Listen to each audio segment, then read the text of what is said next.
baby is 4.5 months old now. Should I start feeding him things other than milk? Can I give him banana to eat? Yes, this is the most common question a mother of 4.5 or 5 months old baby would definitely ask me in my clinical practice. Hi, I'm Dr. Ajay Gupta. I'm a parenting and child health mentor, a child specialist by profession. I'm a co-founder of Pathway to Positive Parenting Hub. I'm on a mission to help 100,000 parents raise happy, healthy, and responsible children and make their parenting journey a joyful one. Today, I'm going to answer this very common and enthusiastic question from the mothers that when should I start with the feeds or weaning? What should I give? How much should I give? There are so many questions. Mothers are really very enthusiastic to start talking. Today, I would be answering these questions and I would be splitting this topic into 4 steps. Number 1 would be when to start. Number 2, what to start with. Number 3, how to give. And 4th, how much to give. So number 1, when to start. World over, the recommendations are but to start after the completion of the 6 months. That is day 1 of the 7 months. You should start with the top feeds, top foods, I would say, other than the milk. And the optimum time of the day when the food should be given to the babies would be the time when the baby is not full already, the baby is not too hungry, and it would be preferably the morning hours to start with the new foods so that you know how the baby is tolerating or how the baby is behaving after taking new things, because he has already been on milk for say 6 months already. So these things should be kept in mind.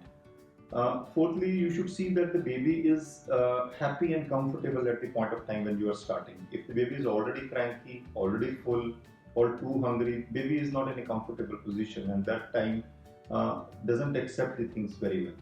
So you should remember these 3-4 things of the day when you should start.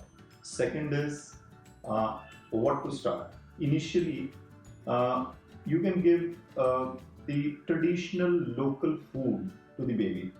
That is actually best available at your homes also. Like rice is the easily digestible food that can be given as a first food to the baby. So you can boil the rice, rather overcook it I would say, and put some water into it to dilute and make it a sort of liquidy puree so that the baby accepts initially very well. You can also add breast milk to that also. So that should be the first food. You can start with banana. Banana you can just dilute it, make it a thin puree so the baby can accept it well. Banana contains natural sugars, and babies digest the natural sugars very well. Here I will also add that the initial foods, maybe it is a rice or banana or something else, you need not additionally add sugars or salt to that. You should give as such, without any sugar, without any salt. Thirdly, easily digestible to start with food is, you can start with pear or apple. You can boil it, mash it, and make it a bit liquidy by adding some water into it.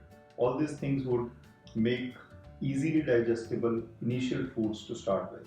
I would also give you a list of foods that you should subsequently start. Suppose you start with these 3 things, you should continue the same single food for say 4-5 days. This would help the baby identify the taste of the things. Single food at a time would let the baby identify what the taste of the thing is. So you should continue with that for 3-4 days and then add another thing. So 2 foods simultaneously keep on changing one food and keep the other food constant. One more thing I would say is you should not stop breastfeeding at this point of time and be enthusiastic to feed the baby with other foods and stop the breast milk. You should continue with the breastfeeds, start adding new foods, one single food at a time to get the flavor and the taste of the baby right for the baby, and make the things easy and digestible for the baby. So the third is how to give. Uh, First of all, you need to take care of the hygiene while preparing the food. You should use separate utensils for baby's food. You should always wash your hands before preparing the food. You should boil the water and then cool it to be used while diluting the food whenever it is required, and make fresh food every time when you are giving it. So these four things you have to take care of. Now, when you have prepared the food, take the baby into your lap. Just keep the hand end up and place a few napkins, preferably soft cotton clothes napkins to wipe off, and start feeding with a soft spoon.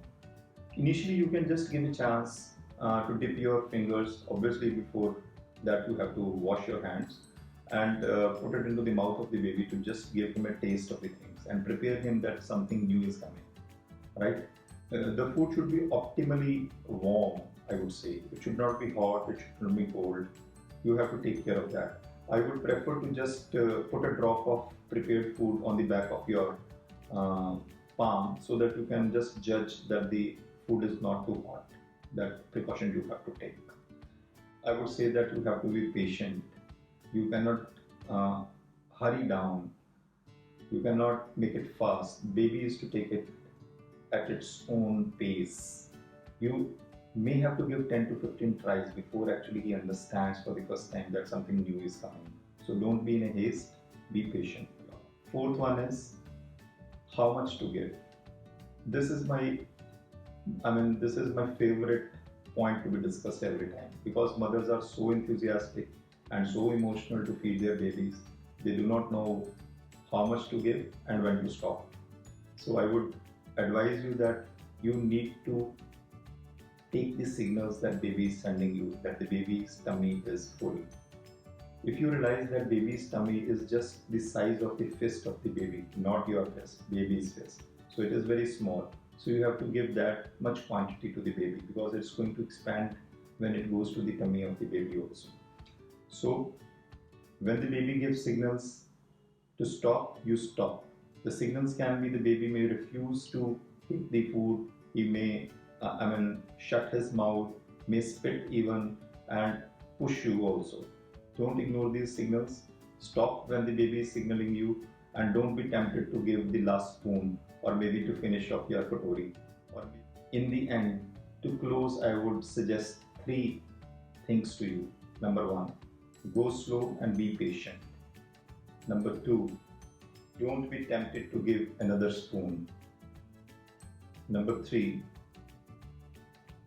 try to make it an enjoyable experience for you and your baby and not a struggle. Right? So that's all for the day. Signing off for the day. I am Dr. Ajay Gupta. Once again, wishing you good luck. Wish you a joyful parenting experience. Wish you a enjoyable experience while you feed your baby. If you like this video, I would love to see your likes. Share it with your loved ones. Subscribe to my YouTube channel. Press the bell icon so that you get the latest videos notification as soon as I upload them. Good luck. Bye for now.